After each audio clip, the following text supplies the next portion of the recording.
if you were going to write if I was going to write a diet for myself, the first thing I do is I punch in the stats, work out my BMR. First, we work out your BMR. Then we times it by the activity factor. And those apps will do that for you. That works out my caloric requirement. And then I break the macros down, and this is where we can tweak it. And this is individual per person.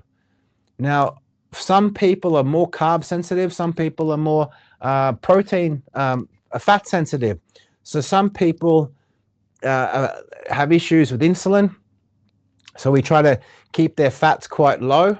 Sorry, cut their carbs quite low, and so allow their body to react to the carbs they do have.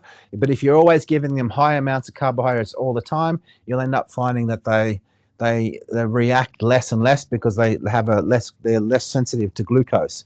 So remember, meal prep comes in two versions. You got this carb version, you got the keto version. These are a really, really good thing to use when you're doing this diet.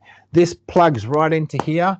So if I was actually going to have a meal, if I said, okay, you know what, I'm 400 calories behind for the day, and I'm going to get a meal that fits exactly in those macros, 450 calories per 100 grams, and I get exactly those macros there.